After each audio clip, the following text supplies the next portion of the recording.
Okay, Nagendra Padigela అన్న, మీలాంటి వ్యక్తి ఇప్పుడు ఉండే సమాజానికి చాలా అవసరం. ఉంటే జనాల అజ్ఞానంలో చాలా అవసరం. జనాలు అజ్ఞానంలో బతుకుతున్నారు. ఎవరు బ్రదర్ పేరు? నాగేంద్ర పడిగెల. థ్యాంక్ యూ, నా శాయశక్తుల ప్రయత్నం చేస్తున్నా. కానీ మనం మంచి చెప్తుంటే దోపిడీ చేసే మెంటాలిటీ ఉన్నోళ్ళు, లేకపోతే ఏది అబద్ధాలు బతికేటోళ్ళు మన మీద బురద చల్లుతారు. So does not matter. ఆకాశం మీద ఉమ్మితే మన మీద పడుతుంది కదా. So yeah brother, Nagendra Padigala brother. Yeah, message పెడతా తర్వాత. సురేష్ దోమకొండ, నమస్తే అన్న. నమస్తే బ్రదర్. జర్నలిస్ట్ వినయ్ ప్రకాష్ ఏమంటున్నారు? Sir, what about John Wesley? అదే బ్రదర్, నాకు ఒక సీక్రెట్ సోర్స్ ఎవరైతే పేరు చెప్తే ఆయనను చంపేస్తారేమో అని చెప్తలేను, కానీ బట్ ఆయన కరెక్ట్ అనిపించింది ఆయన చెప్పిండు. ఒకవేళ ఆయనకి చెప్పిన ఆయన తప్పు చెప్తే నేనేం చేయలేను దానికి. సో ఏది ఏమైనా మనం చెత్త విధాల ప్రయత్నం చేసినాం. ఎస్, జాన్ వెస్లీ, ఈ బ్లెస్సీ వెస్లీ, వీళ్ళ గతంలో చెప్పిన కదా. సో వాళ్ళు సాధారణంగా శత్రువు మన ఇంటికి వచ్చి కొట్టాలంటే మన వేరే బోర్డ్స్ మన గురించి అన్ని తెలవాలి. ఎట్లా తెలుస్తాయి? ఇంటి దొంగలు కూడా ఎంతో కొంత సహకరించకపోతే తెలియదు. ఓకే, ప్రవీణ్ పగడాల బ్రదర్, అక్కడ వేరే వాళ్ళు చెప్పిన ప్రకారం రాజమండ్రిలో అతనికి ప్రాబల్యం పెరుగుతున్నది. సో కానీ వాళ్ళందరూ ఈ ఎస్టాబ్లిష్డ్ సోకాల్డ్ బడా కార్పొరేట్ పాస్టర్లతో పోలిస్తే ఈయన ఇంకా చాలా కింది స్థాయిలో ఉన్నాడు. ప్లస్ ఈయన ఏంది అంటే దోపిడీని వ్యతిరేకించండు, క్రిస్టియానిటీని కూడా విమర్శించండు.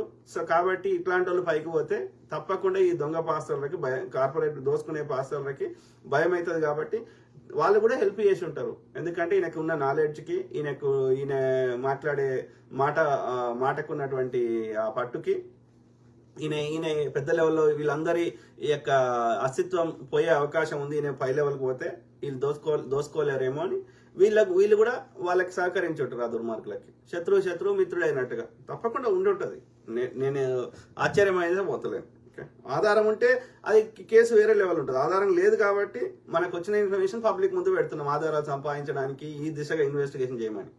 కానీ నిజంగా జాన్ వెస్లీ గారు చిత్తశుద్ధి గలవాడైతే తన యొక్క ఫైనాన్షియల్ డాక్యుమెంట్లు పబ్లిక్ లో పెట్టేసి చూపెట్టేవాడు కదా, లేకపోతే కాల్ డేటా పెట్టి మరి నేను నిర్దోషణ నిరూపించుకునేవాడు కదా.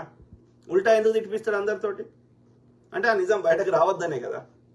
Could be, there is a possibility. ఎందుకంటే వాళ్ళ బ్రదర్ తోటి కలిసి విజయవాడలో పెద్ద మీటింగ్ పెట్టిండు. సో అక్కడ బ్రదర్ మాట్లాడే విధానంకి వాళ్ళకి ఈక్వల్ గా బ్రదర్ కూర్చుండి మాట్లాడితే వాళ్ళకి నచ్చలేదు. I can clearly sense there. Yeah, brother Rajahmundry పోయి అక్కడ లైబ్రరీ పెట్టుకొని అక్కడ ఎస్టాబ్లిష్ అవుతుంటే జాన్ వెస్లీకి ఉండదా తనకొచ్చే భక్తుల సంఖ్య తగ్గుతుందని? డెఫినెట్లీ ఉంటుంది. Ravikiran Kuntam, thank you very much sir.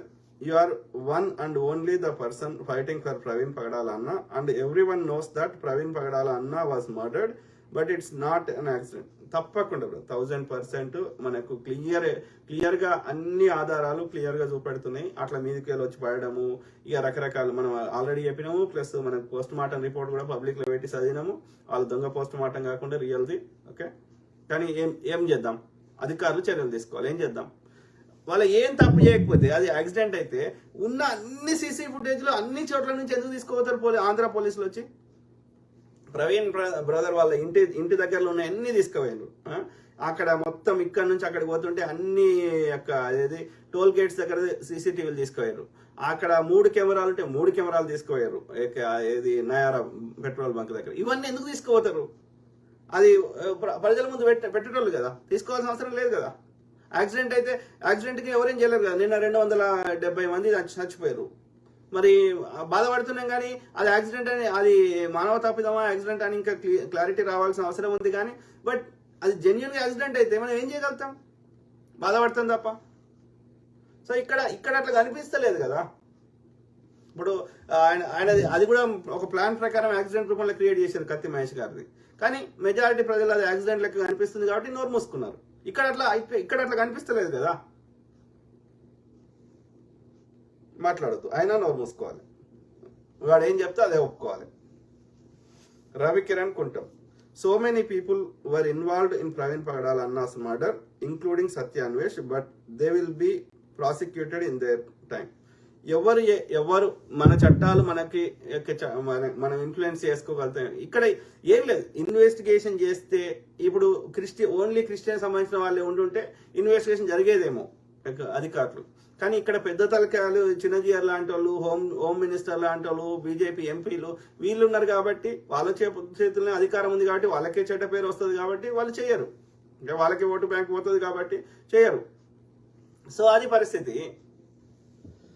కానీ ఏది ఏమైనా మనం చేసినది దానికి ఏ పేరు పెట్టినా సరే కర్మ యొక్క మనం చేసిన ప్రతి చర్యకి మనము ఆ యూనివర్స్ లో మనము ఆ యొక్క ఫుట్ ప్రింట్ వదులుతున్నాం. చర్యకి ప్రతి చర్య ఉంటుంది, తప్పకుండా వి ఫేస్ ద కాన్సిక్వెన్సెస్. మంచి చేస్తే మంచి అనుభవిస్తాం, చెడు చేస్తే చెడు అనుభవిస్తాం.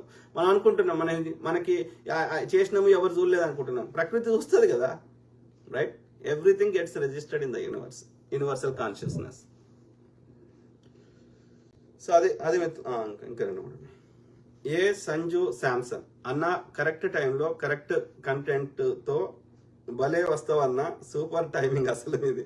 నేను అట్లేమో ఆలోచించలేదు బ్రదర్. నాకు అందులో మనం చెప్పకపోతే మాట్లాడకపోతే ఇట్ సెండ్స్ రాంగ్ మెసేజ్ అనిపిస్తే వస్తా. ఊరికే డబ్బుల రాళ్ళు వేసినట్టు ఊరికే అయితే టైం పాస్కి అయితే రాను. ఓకే, ఎందుకంటే అది నా టైం ప్రెషియసే, మీ టైం ప్రెషియసే. కాబట్టి ఈ టైంని మనము ఇంకా వేరే వాటికి యూజ్ చేస్తాం. కాబట్టి ఇది చెప్పకపోతే, మనం మాట్లాడకపోతే అది దొంగలు చెప్పిందే ప్రజలు కరెక్ట్ అనుకునే అవకాశం ఉంటుంది. కాబట్టి రాంగ్ ఇండికేషన్ పోతుంది అనే విషయంలో, ఈ విషయం కాదు ఏ విషయంలో అయినా సరే, మనం నోరు మూసుకుంటే ద అదర్ వర్షన్ రియల్ అనుకునే అవకాశం ఉంటుంది.